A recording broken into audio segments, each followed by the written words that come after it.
Hi, everyone, and welcome to Aldebaran Resources live event today. I'm pleased to introduce our speaker, their CEO, John Black, and we also have Chief Geological Officer, Dr. Kevin B. Heather on the call. John and Kevin are going to be going through an update regarding their latest news, and after, we're going to be entering into a live Q&A session where you can ask questions. Please feel free to fill out any questions that you'd like in the chat found on the right-hand side of your screen. And if you'd like to get in contact with the Aldebaran management team, there's going to be a link in the chat going up. This event is being recorded. It's going to be available on demand on 6.com in the coming days, so look out for that if you want to refresh. But otherwise, John, I want to pass things over to you so that we can get started. Okay, well, great. Thanks, Cameron. And once again, thanks to CuEq for providing this platform for us. Today, what we want to do is update everybody on the drill hole we put out yesterday, hole 225B, which is one of the best drill holes we've drilled to date at the Altar project. And we're continuing to demonstrate that the large conductivity feature that we've been talking about is representing mineralization. So without further ado, I'll turn this over to Kevin, and he'll walk us through the drill hole, the importance of it. And after that, we can come back and answer any questions that people might have. So why don't I pass it over to Kevin? Yeah, thanks, John, for the short introduction. And once again, thanks to the guys at CuEq for organizing this. I think we've got some really exciting results. This is the kind of results that I think we thought we would be able to find at this project. And today we've got the privilege of talking about what I think are going to be game-changing results. And you know, the headline was 951 meters, a 0.6 copper equivalent. But what's really interesting is within that, there's still a very long interval of almost 645 meters of 0.7. For those of you who don't know me, I'm Dr. Kevin B. Heather. I'm the Chief Geological Officer of Aldebaran Resources. Many people out there know me as the Rock Doctor. And I'm going to take you through typical technical overview very quickly of what 225B encountered, and then what the significance of that is moving forward. As we are a junior mining company on the venture exchange, this is the typical disclaimer. For those that know me, I will be making some forward-looking statements. For those that might be new to the story, just a quick location of where the project's at.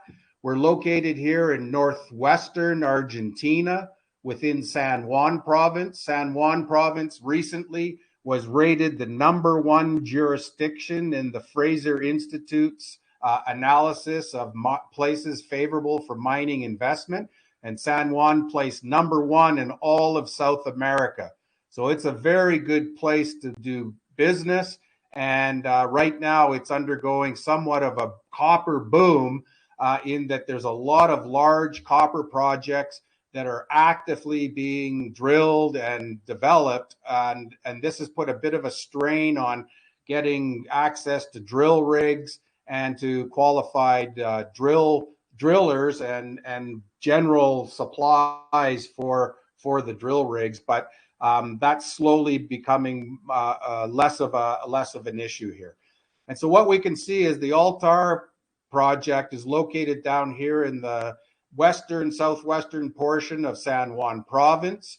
We're right up close to the border with Chile, and we're located about 25 kilometers north of the operating Los Palambres mine of Antofagasta Minerals on the Chilean side, and 25 kilometers north of the El Pachon project, currently being developed by Glencore, and then about 50 kilometers to the south of McEwen Copper's Los Azules project.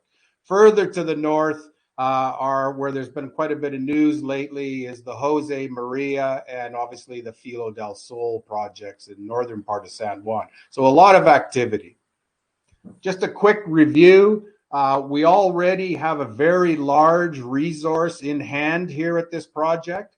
In 2021, we did an updated mineral resource that only included the mineralization at Altar Central and Altar East.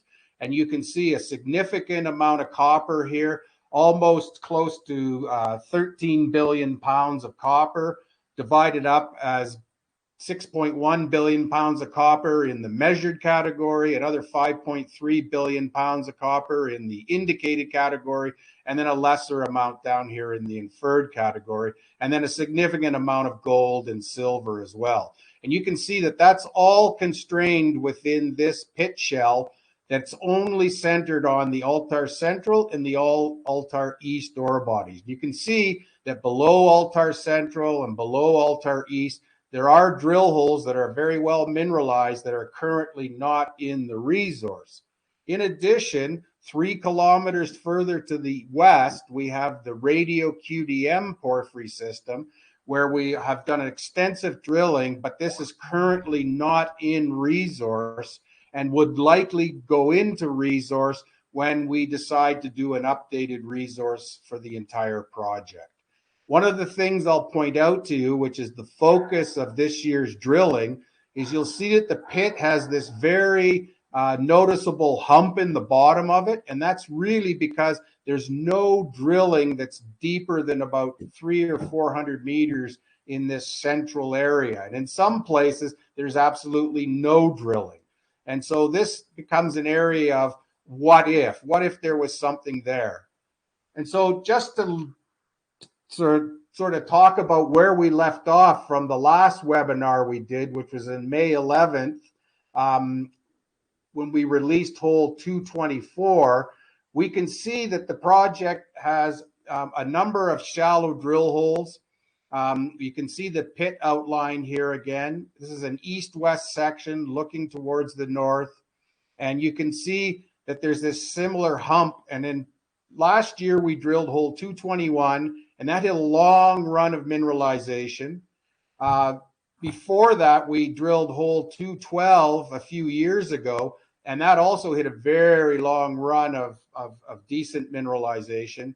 And then this year, we've released 2 holes prior to the release that went out yesterday.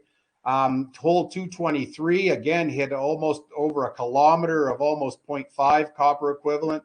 And then hole 224 that hit 770 meters of 0.55 copper equivalent.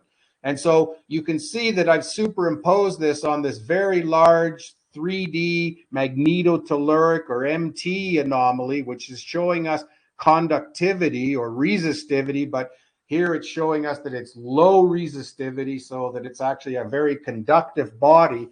And you can see that there is a fairly good correlation of that anomaly with some of these long mineralized intercepts. And I'll also point out to you that you can see that there's some very good mineralization just below the current pit shell that again has this little hump in the bottom of it.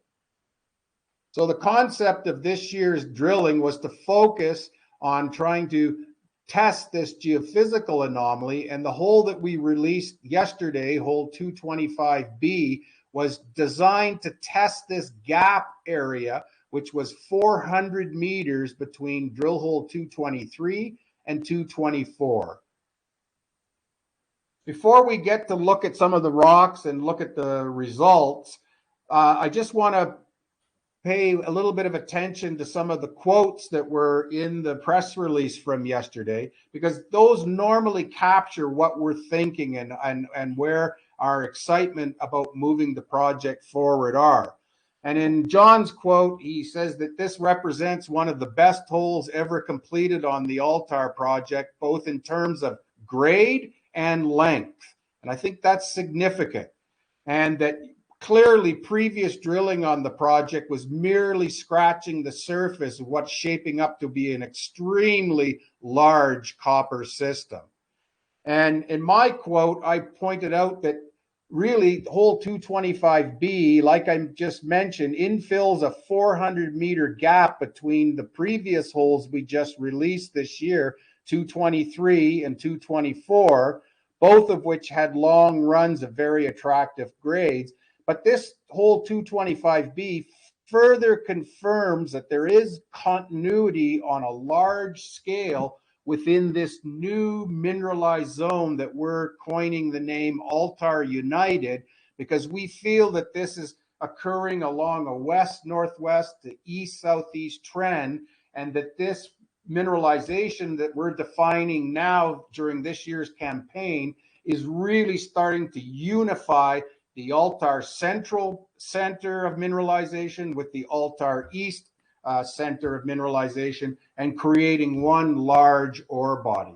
And the significance of hole 225 in addition is that it's, like John mentioned in his quote, one of the best holes ever drilled, both in terms of grade and length. And therefore, we think we might have found a hot spot within the larger system, which is significant. So just a location map to show where the holes are. You can see these are color coded. So the holes that we've previously reported are 222, 223, 224, and 226. This release, we're releasing hole 225B, which is located here. We've got 5 holes that are complete but are pending their final assays in QA/QC. And we currently have 4 holes active that you can see here, 229, 124 extension, and 232 and 233. I'd now just like to show you a north-south cross-section, and we'll be looking towards the east. And so here we can see, looking towards the east, we can see on this section very limited previous drilling, very shallow previous drilling, and we can see the conceptual 2021 pit shell here in gray, and we can see hole 225B here shown with the copper equivalent grades. And we can see that that intercepted a long run of over a kilometer of 0.56 copper equivalent, dominated by copper. But within that is a sub-interval of 951 meters of 0.6 copper equivalent. Again, dominantly copper.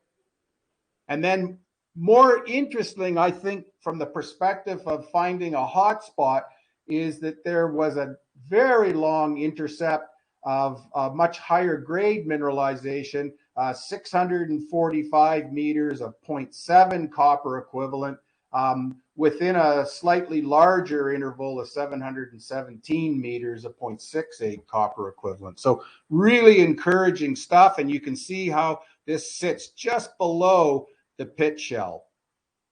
If I superimpose now the 3D magnetotelluric or MT resistivity anomaly, you can see that it's center punching that anomaly. This is the chargeability, and for those of you that have been following us and following some of my previous webinars, you'll know that typically these high chargeability areas are more dominated by pyrite, and they represent the peripheral parts of the system. But we need to be careful because we are in a system where we do have multiple overprinting porphyry systems, and therefore we could get some interference patterns. This is showing the in-pit resource block model from 2021. And so you can see that where we've hit this very good mineralization is completely out of the current resource and outside of the current pit shell. So now I'd just like to quickly take you through what some of the rocks look like in this hole and point out some of the important features and why we're excited about this hole. To start with, this hole was collared in porphyry intrusion that had very strong quartz veining right from the very start, which is very intriguing, and that the porphyry here appears to have come to the surface, or at least been eroded down to the part where we're actually in the porphyry intrusion and not in the wall rocks. And you can see that the quartz veining here is very strong, and the rock is just shattered with quartz veining. And this part of the hole has undergone oxidation. We also see some interesting types of quartz veins that are very important for us as explorationists. And you can see these quartz veins have very irregular boundaries and appear to be intergrown with the porphyry intrusion. These are probably magmatic quartz veins, and these give us an idea that a lot of this quartz is actually precipitating directly out of the magma, and that some of the mineralization, this may be the parental porphyry intrusion that's bringing in at least part of the mineralization. But as we'll see, there is strong evidence that we may have a superposition of another mineralizing event on top of this earlier mineralization. You can see again that in this upper part, and again for reference, you'll see over here on the drill hole these green stars.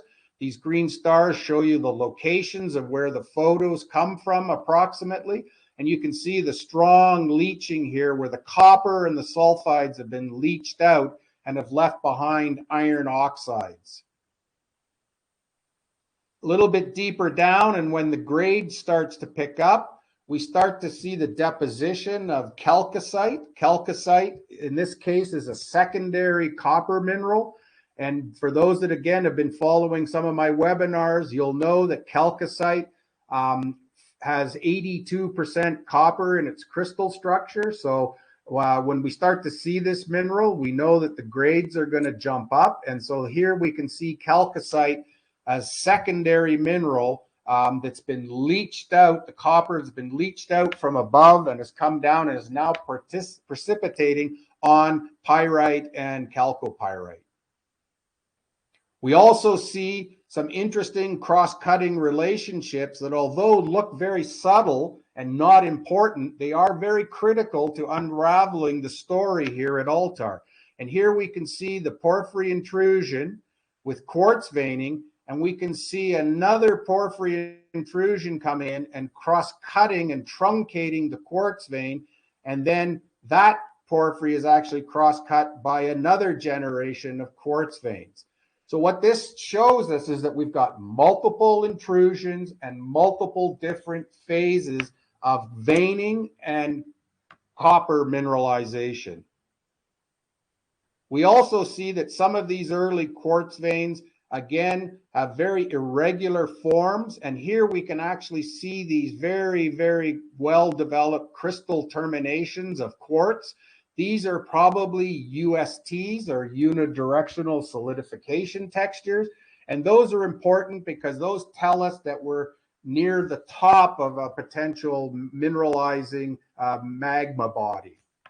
And you can see that that's been cross-cut by later sulfides, and those later sulfides are probably related to a superimposing additional second event that we'll talk about here in a few minutes. You can see that the porphyry intrusion here, again, very well strongly veined with quartz and strongly altered as well. As we go a bit deeper and as we start to come into where the grades start to pick up, we start to see the presence of these green sericite halo style alteration that carry very, very strong chalcopyrite. In this case, it's carrying almost 7% chalcopyrite. So that particular halo is probably running 2 to 3% copper. And so when we start to see these increase in their density and they start to merge together, that's when we start to see longer runs of higher grade mineralization. And I'll show you that in a few minutes here. You can see that when we look in those green sericite halos, we see abundant chalcopyrite. There is some pyrite in here as well, but it's dominated by chalcopyrite, which is the bright yellow mineral in here.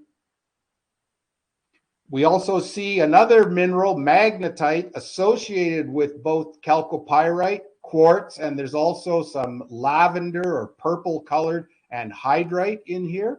And that mineral assemblage in veins is very typical of potassic alteration.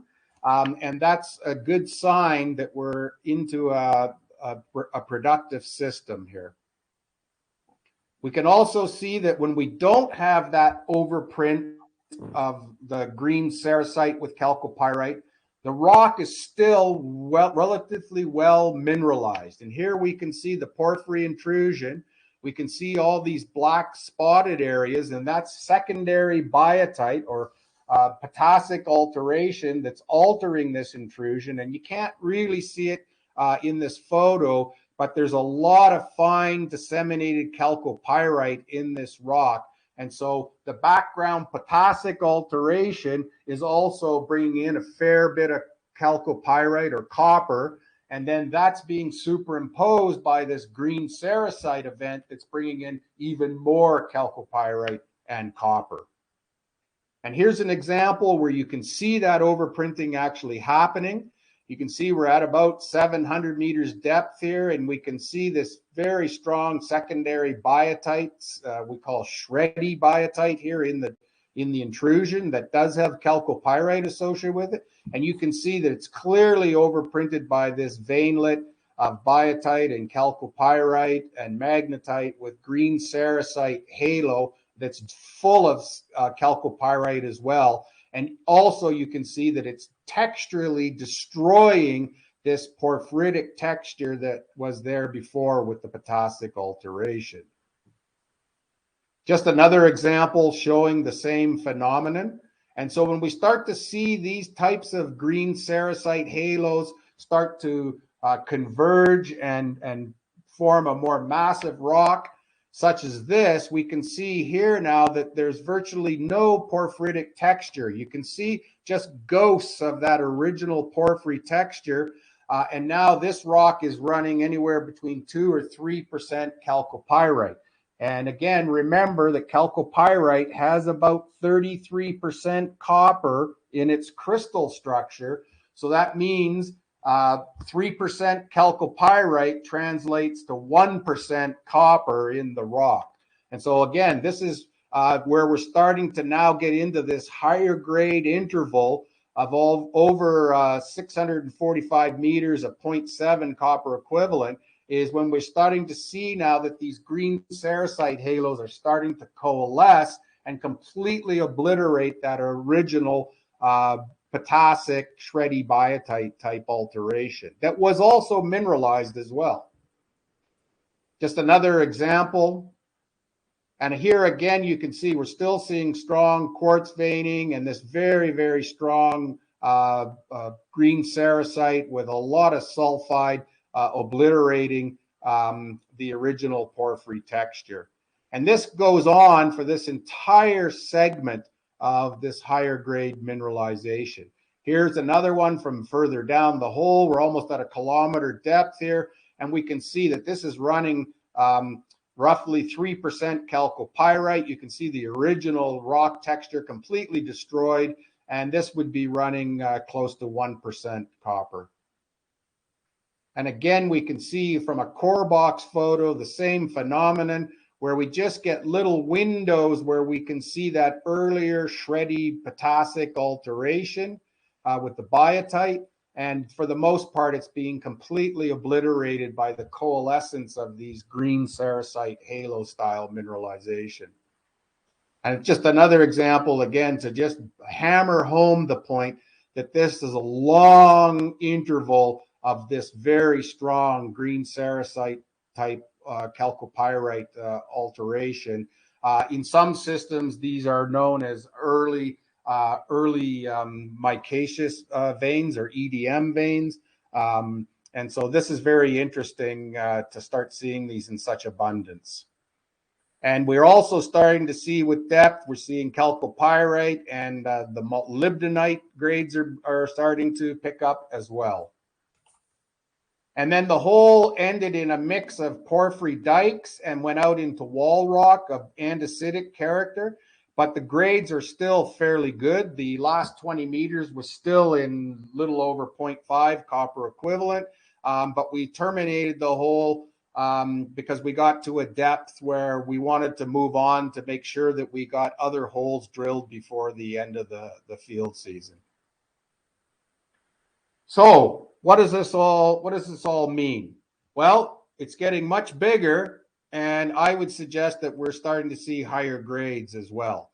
And so if we go back to our diagram again of the drill hole, now I'd like to take you and show you a west to east cross section. So we'll be looking towards the north. And so here we are. Again, we can see our conceptual pit outline here in the gray line. We can see the historic drilling and some of the drill holes that we've previously reported.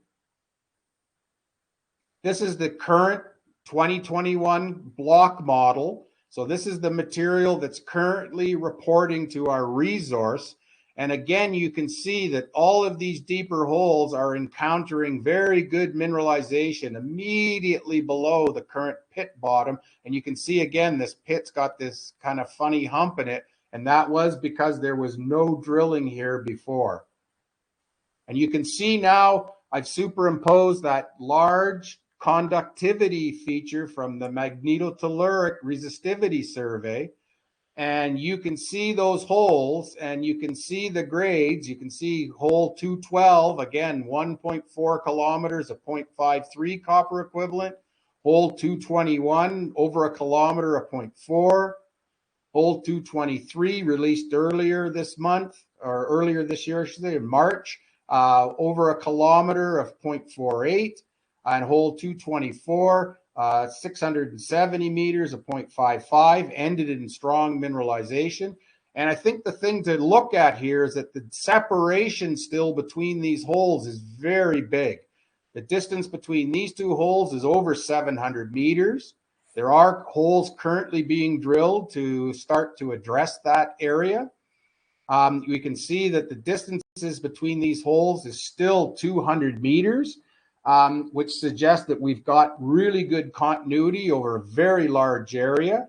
And typically, even for porphyry systems, these are big step outs.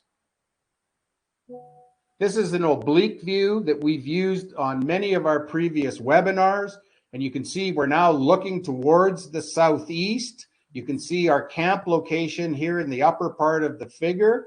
And we've done a slice through here. Again, you can see the 2021 conceptual pit outline, and you can see all the holes from this year's campaign, and you can see the location of where 225B is.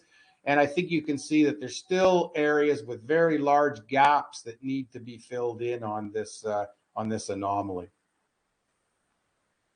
So where are we at? As of yesterday, May 31st, we had 4 rigs currently drilling. We've currently completed a little over 14,000 meters of drilling. The production has really picked up since we brought in our drill specialists and we started working more closely with our drill contractor.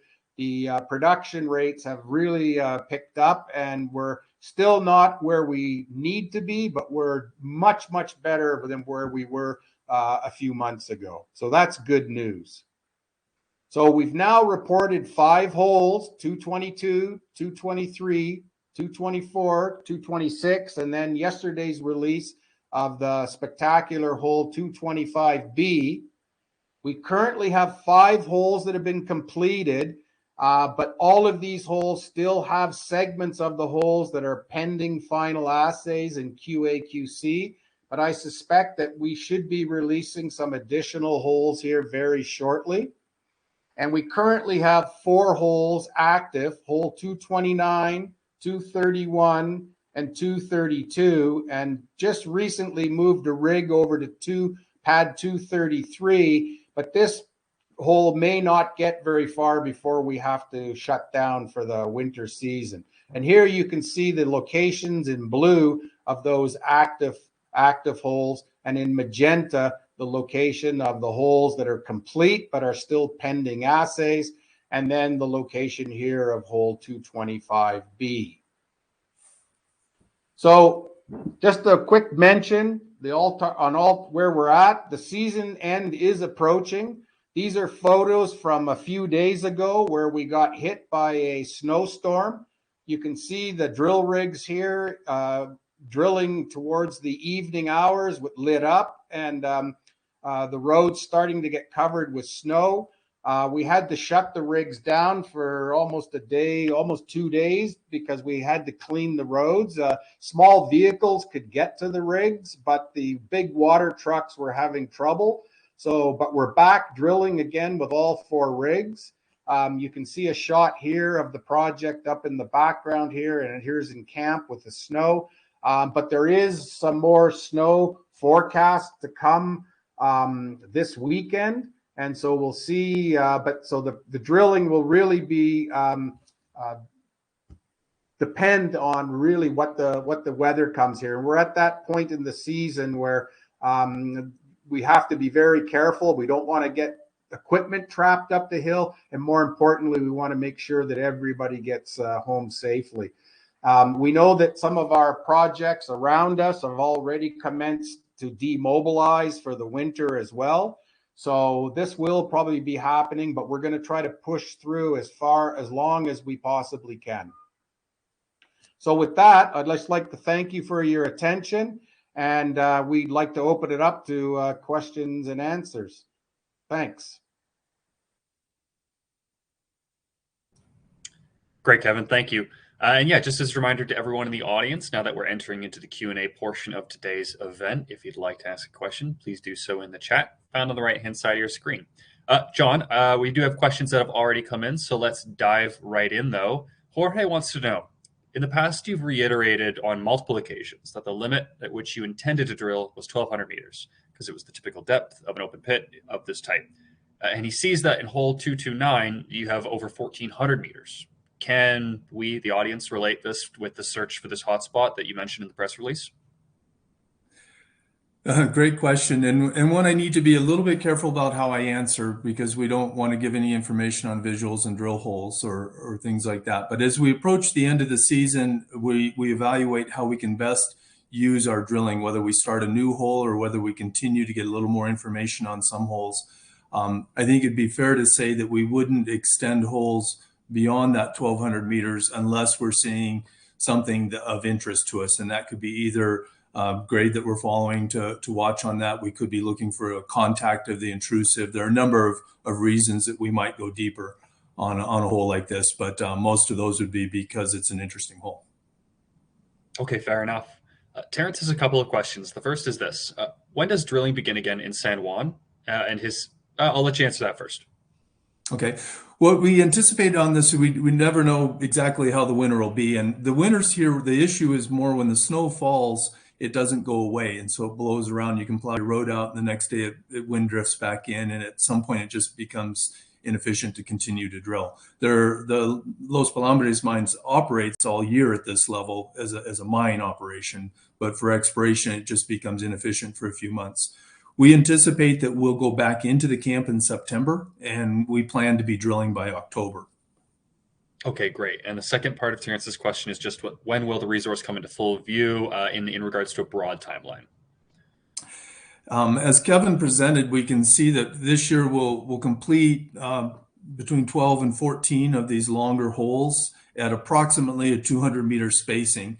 And already we've seen the results that confirm that there's this remarkable coincidence with the geophysical anomaly, the conductivity anomaly, and good grade mineralization. So we're confirming that the large deposit is there beneath us. We're getting as much drilling as we can into to begin to see the dimensions on that. We will be able to do an internal resource estimate on that ourselves. And if we feel that that's a significant jump in the mineralization style, we'll commission an independent report to give a resource update, which would be towards the end of this calendar year. But we'll be by no means to the point where we can show the full size of the deposit. That will require one more full season of drilling.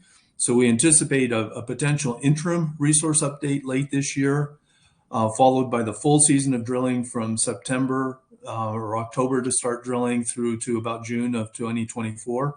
And then by the time we complete that in the latter half of 2024, we believe we'll be in a position to show the full size of the Altar United deposit. Okay, great. Thanks for that. Ward has a question here. If you have any general comments on the market, essentially. He comments that not much seems to be moving the needle these days. We are, and these are just my comments on the market. I by no means have a crystal ball on this, but there is kind of a lull right now where there's very general consensus that copper will become in a severe shortage, effectively, as demand continues to increase, and our industry is not capable of putting on enough new production to cover that. And so the outlook for copper prices and the medium to long term are very positive, and we'll very likely see a strong increase in copper, and that's well recognized by everyone in the business. But in the short term, there still remain concerns about globally how we'll handle inflation and how we'll keep things under constraint. There's been a little bit of concern about issues within the U.S. on spending caps and things like that. I think that's been resolved this week. So I think we'll see continued softness perhaps for the remainder of this year even. But by the end of this year, and particularly into next year, I anticipate we'll be into a very robust copper market. So this creates a heck of an opportunity for those of you that are following the copper space to put some chips on the table on good copper projects like what we're talking about today. Great, thanks, John. This next question is this. To what extent could this season's drill results contribute to resource growth, especially in terms of how much the tonnage increases and economics improve? We have to be careful. We're not allowed to present information on this, but I think you can just do some rough calculations on taking a look at this. We're indicating 500, 600, 700 meters of additional mineralization beneath the pit, and we've now demonstrated that over a strike length of 1.2 kilometers, with some gaps in there, but still pretty good confidence that those will fill in. So you can do just off the sections that Kevin's presented, you can give some rough calculations of the potential volume. Now, of course, we have to float a pit and see how much of that's captured in a pit versus what might have to be chased after with potentially bulk underground mineable scenarios for the higher grade portions. So there's a lot to go on it, but it's a very significant increase. I would refer to the initial report that was put out by Desjardins, by Jonathan Igilo, who covers us with Desjardins. He noted that if our drilling continues to have the type of success we have, the potential exists to double the resource. And I don't see any reason to disagree with that based on the information that we're putting out. Okay, cool. Another question from Nitram. You seem to have success with opening up old drill holes. Can you touch on what this means in terms of money and time saved? Good question. I don't think we mentioned that, but you'll note that a couple of the holes are denominated with an EXT on the end. That's an extension hole. So over much of the deposit area, we actually have 100-meter space drilling. It's just not very deep. And what we realized is that in some of these holes, we can re-enter those holes, and we start drilling from, say, 400 or 500 meters depth, the original drill hole depth of the hole, and we extend it. So it saves us time and saves us 400 or 500 meters worth of cost on the top of the hole as well. So we can't enter every single hole, but we've had success getting into several of those. One challenge we have on that is virtually all of the previous drilling was vertical, and we prefer to incline our holes a little bit. It gives us better control on the vein types and the intrusive contacts, which tend to be vertical. But we'll do a mix of that. So it's both a cost and a time savings. It'll probably allow us to get 1 or 2 extra holes this year. Right, understood. Okay. This next question is, could you tell us about the new copper board in San Juan and what it aims to achieve?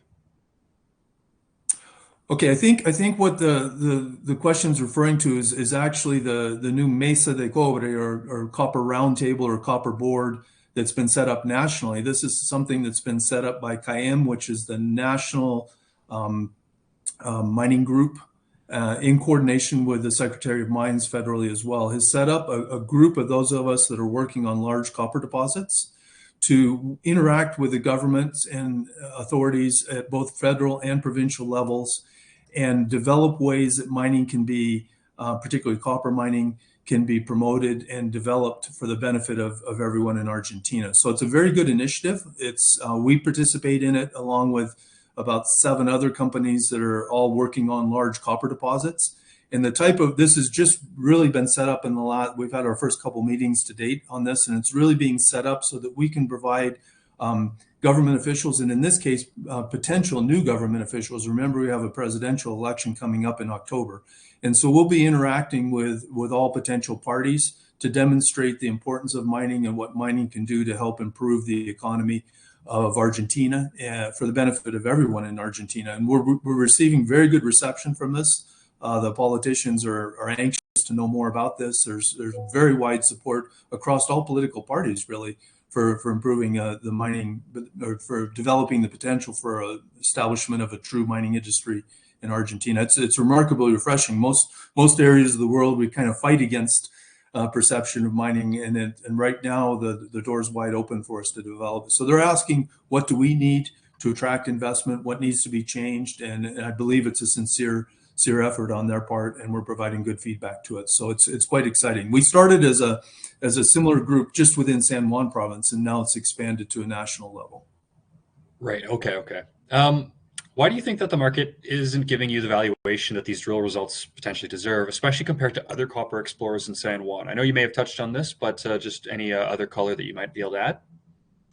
Boy, I wish I knew the answer to that. It's because we can see so much opportunity on this project, and we think it's just an outstanding opportunity for people to come in and make an early investment on this before things take off. There are a number of other good projects. Some of our peers have great projects, but they tend to have much higher market caps. They've been realized effectively and discovered. So we believe that we have a lot of people watching the project. I think everybody in these kind of doldrums or slightly uncertain times are waiting things for takeoff. So we believe that with the type of results that we're putting out on this, that we will attract those investments as tight as our share structure has it. We're likely to move rather quickly when it happens. And we think we have people lined up to do that. It just needs that trigger. I think a whole like what we delivered today, and we will have several more press releases over the next few weeks and months that I think will continue to deliver similar information. I think that will eventually be the catalyst to have people realize the full potential in this project. Okay, great. Why do you think that South 32 was interested in the project, and what has the working relationship with them been like so far? I can't speak entirely on behalf of all their internal things, but the working relationship's been fantastic. We knew that when they approached us with interest in making a strategic investment to us, that they were well viewed as good partners. We talked to a lot of our peers. They have agreements with many companies like us. And they all speak highly of them, and we can certainly confirm that. They've been very good partners to work with. They're very interactive. They don't drive things or make decisions for us, but they provide us with good input on moving forward. And that's partly the nature of the agreement that we've structured with them too, so that we can maintain that independence from them going forward. I can point out that South 32, for those that may not know it, is a company that was spun out of BHP. And BHP, essentially, they realized they had a number of operations that didn't fit their strategic objectives overall, and they carved out a new company, South 32, that held kind of the extra bits that didn't fit in. So these would be coal mines or alumina mines or things that weren't their main course. And there was not very much copper in South 32 when it came out. But South 32's had embarked on a very dedicated effort to increase the amount of copper that they have going forward. They recently purchased a large portion of an operating mine, Sierra Gorda, in Chile. So they're an established producer in Chile. They, in addition to our agreement in San Juan province, they have agreements with two of our peers on earlier stage projects in San Juan. They're very interested in Argentina overall, and particularly the San Juan province. And they're clearly looking for increasing their copper exposure worldwide. So we fit very well into that strategy, and they're quite pleased with the results that we're producing. Keep in mind, they entered into that agreement as a strategic placement prior to any of these deep holes into the new anomaly, prior to us even showing the new conductivity anomaly. So they're all of this new information just confirms why they entered into the project with us. Oh, that's great to hear. Another question. What would you say to people that are waiting for a recession before they commit to investing? I'd say first, I'm not an economist, and I can't predict emotional moves and how things go on this. It's possible. There's certainly some challenges economically worldwide right now on how we rein in inflation and how things go. There are a lot of moving things politically throughout the world. If my own opinion is that if one were to come or be more clear in the coming months on this, it's probably going to be short-lived and over rather quickly. Our first company, Antares Minerals, we were in a similar situation with a great project in 2008. Everything was humming along, and the global financial crisis came, and the bottom of the world dropped out. But 18 months after the bottom of that, everything was roaring and coming right back, and we sold the project for $650 million. So these type of events it can certainly happen. You should be prepared to have cash on these. But timing the bottom of it or knowing when we're coming out is always difficult to say. But clearly right now, it's a fantastic time to position investments into copper stories. One of ours being, I think, a very good opportunity for that. There are many others as well. But I think it's a great time to be coming in. And if you wait too long to pick that very bottom or for where it'll start, these things can move very rapidly when they come up, and you'll find yourself, like I have found myself many times investing in junior companies, is I saw it, I knew about it, and I missed it because it moved too fast on me. So I'd look for good stories, good management, good locations of the projects moving forward, and take advantage of things being a little bit choppy right now and a little bit depressed on prices. The perfect time to enter into the market. Okay, great. Adrian would just like to, if you could provide an overview of any infrastructure that's near the site. Certainly.